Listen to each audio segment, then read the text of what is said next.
Busch from Joe Blow. I'm here at a costume shop in Burbank to review the new Sherlock Holmes movie. I'm supposed to be doing this review with George Roush from Latino Review, but he's wandered into the shop and I haven't seen him in a while, so I figured I'd just start without him. And here he is. Oh, why hello, Jenna Busch. Hi, what Sherlock. are you doing here?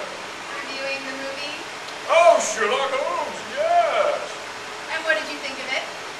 I actually quite enjoyed it. You know, for a Guy Ritchie movie, I was quite surprised. I was kind of surprised to like a Guy Ritchie movie too. I thought they did a great job. I really liked the chemistry between Jude Law and Robert Downey Jr.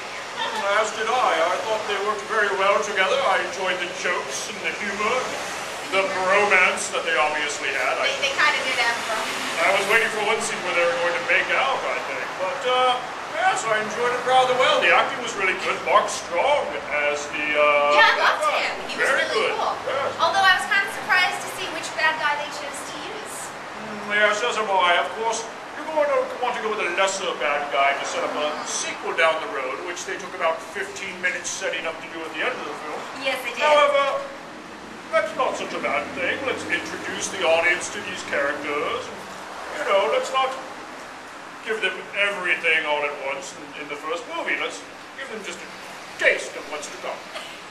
Well, I thought it was great with the non-stop action. They didn't spend time explaining what are you looking at.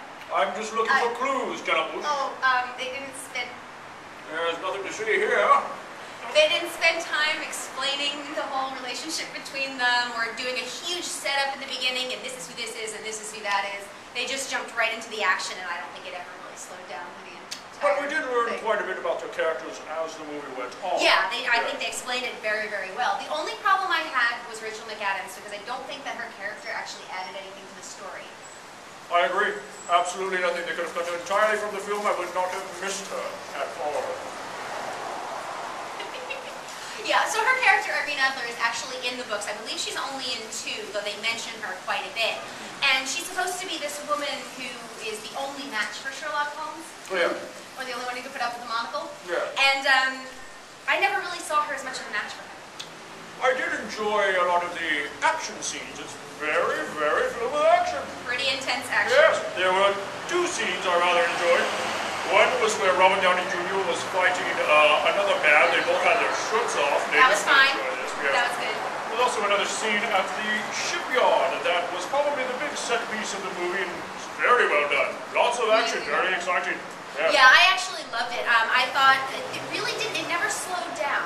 No. I also like the bulldog, because if there's a dog in the movie, I If you enjoy bulldogs, yes, I suppose. I enjoy bulldogs. Okay. But yeah, I think one of the things that bothered me a little bit, but not that much, was the CGI. It really wasn't very realistic, although it kind of looked like a painting. So I think I'm all right with it. It worked in some scenes, in some scenes it did not. I mean, it's actually a rather stylized film, you know, for being a period piece and of the sort. But yes, it actually had quite good CGI, I think, in a few scenes. I'm not really sure why you're complaining so much, Jenna Busch. That's what I do. Actually, the beginning of the scene looked like we were going into a Jack the Ripper movie. It did. London, that time period, not a good place to hang out. No, no. Health insurance is not going to help you there, my friend. I like your mustache. Thank you. So what would you give the film? If I were to rate the film, I suppose I would give it a good solid B. I think it's entertaining for the entire family. I think there needs to be about 15 to 20 minutes trimmed from it. I think it's just a little bit too long. Typical Guy Ritchie movie where the middle is stretched out way too much. And they also spent about 10 minutes setting up the sequel, something they did not need to do. Well, you know, I was kind of happy to find out there was a sequel, though normally I can't stand when they set it up, but I give it an A-. I actually loved it. I thought it was a blast. Yeah, well, good. I'm glad you enjoyed it so much, and I'm glad I enjoyed it as well. Taking your hat. Ah, I hate you. Well, It's a girl's hat anyway. it does look like a girl's hat, doesn't it? It does. Well, for Jenna Busch from Joe Blow and Huffington Post and Sci-Fi and all the 5 million other websites that she posts to, I'm George Sherlock Roush for Latino Review. Thanks for watching.